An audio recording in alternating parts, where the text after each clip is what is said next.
An open letter to Blue Ribbon Committee Chairman Rodante Marcoleta. The urgent need to investigate Senator Mark Villar.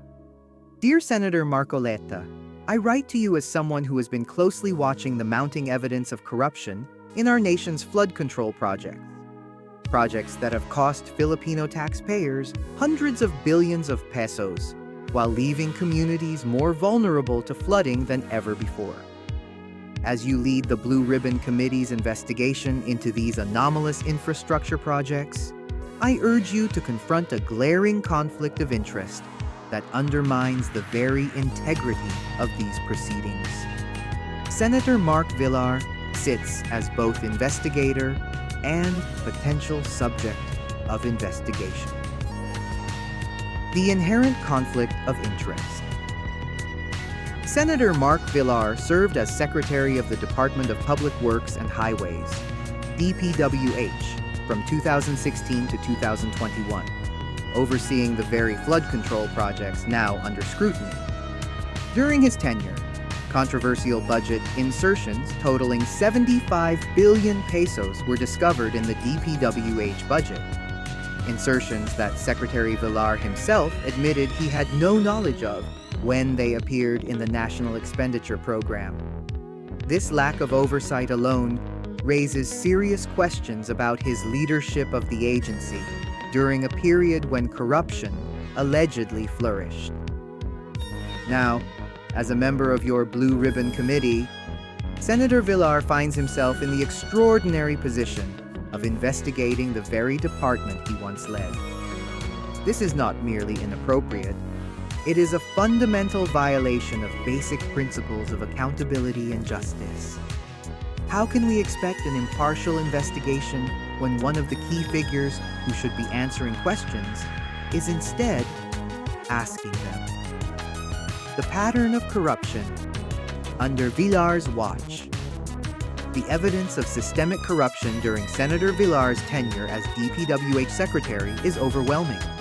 Ghost projects and missing funds.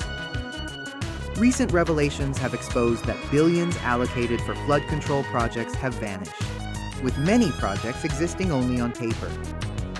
These ghost projects were approved and funded during the period when Villar headed the DPWH. Budget insertions. The controversial 75 billion pesos in budget insertions that Senator Panfilo Lacson exposed in 2019 occurred under Villar's watch. When questioned about these insertions, Villar claimed ignorance, a defense that either points to gross negligence or deliberate deception. Contractor syndicates. Current investigations reveal that a small group of contractors received the majority of flood control projects, suggesting a systematic scheme that would have required high-level approval. This concentration of contracts occurred during Villar's administration of the DPWH. Geotagging fraud. While Villar often boasted about implementing geotagging systems for transparency, recent evidence shows contractors submitted fake geotagged photos to secure government funding. The very system Villar championed was compromised, raising questions about his oversight capabilities or complicity. The public deserves accountability, not theater. Chairman Marcoleta, the Filipino people are watching. They see their communities flooded while billions disappear into the pockets of corrupt officials and contractors. They witness former DPWH Secretary Villar calling for accountability from others while avoiding scrutiny himself. Senator Villar should be recusing himself from these proceedings immediately. His presence on the committee investigating his own department's alleged corruption makes a mockery of the Blue Ribbon Committee's mission. Instead of sitting in judgment, he should be sitting in the witness chair, answering hard questions about how 75 billion pesos in budget insertions escaped his notice as DPWH Secretary, why ghost projects proliferated under his leadership, what role he played in awarding contracts to a select group of contractors, how geotagging systems he implemented were compromised by fraudulent submissions. Where the billions allocated for flood control actually went. A test of your leadership. Senator Marcoleta, this investigation represents a defining moment for your chairmanship of the Blue Ribbon Committee. Will you allow political considerations and party loyalty to compromise the integrity of these proceedings?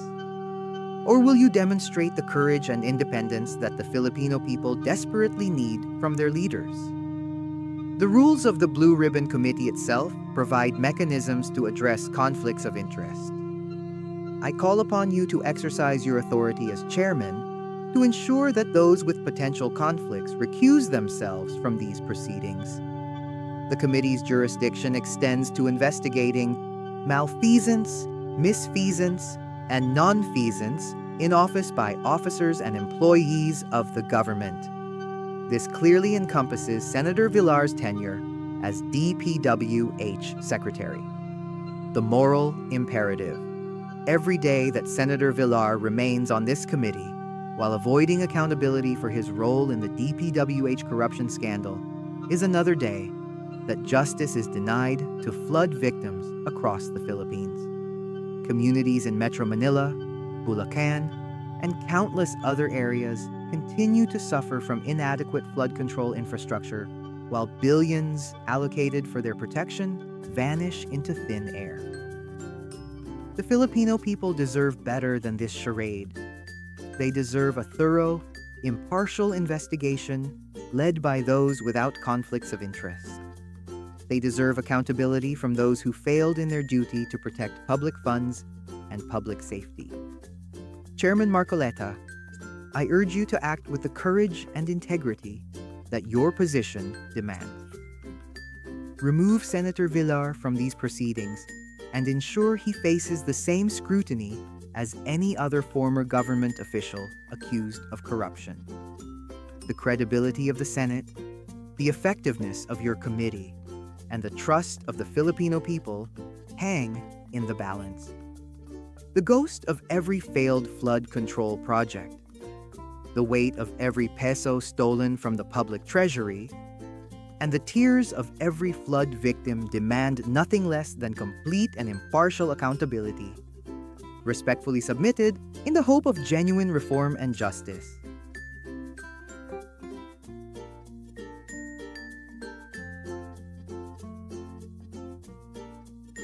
Morning Coffee Thoughts. Please help me share this post hanggang makarating sa kanya. Mga kababayan, good day. Today, we face a serious question. How much truth lies behind the so-called open letter circulating online about corruption in our flood control projects? And how can we separate facts from rumors, ethics from politics, and truth from manipulation?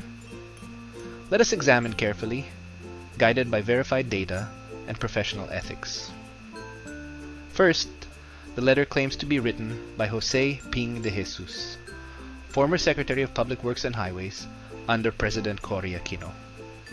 It is true that Ping de Jesus held that office in the early 1990s.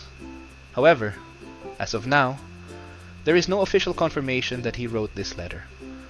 It only circulates on Facebook and social media groups, with no credible attribution from mainstream media or from de Jesus himself. This makes its authorship unverified.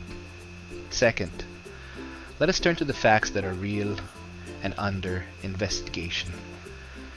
In 1929, Senator Panfilo Lacson exposed 75 billion pesos in so-called budget insertions within the DPWH. This controversy happened while Mark Villar was the secretary. Responsibility was disputed, but the issue itself is well documented. Today in 2025, DPWH Secretary Manuel Bonoan has publicly admitted the existence of ghost flood control projects in Bulacan. Both the Senate and the House are now investigating. Investigations also reveal contractor concentration, where a handful of companies received nearly 100 billion pesos worth of projects between 2022 and 2025. Finally, geotagging of projects was introduced during Villar's term as a measure of transparency. Yet recent probes uncovered fake and falsified geotagged photos submitted by some contractors. Even Senator Villar himself has called these fraudulent and urged accountability. Now comes the question of conflict of interest. Senator Rodante Marcoleta is today the chairman of the Senate Blue Ribbon Committee. Senator Villar, who once led the DPWH, now sits as a member of the same committee investigating flood control anomalies. The public naturally asks, can an impartial investigation be achieved when the investigator is also a potential subject of scrutiny? This is the heart of the matter. Not guilt or innocence, but trust in the integrity of the process. As engineers and project managers, we are guided by the Project Management Institute Code of Ethics and Professional Conduct. It tells us responsibility to make decisions in the best interest of society, public safety, and the environment. Respect to listen to stakeholders and engage responsibly. Fairness to act impartially and free from self-interest.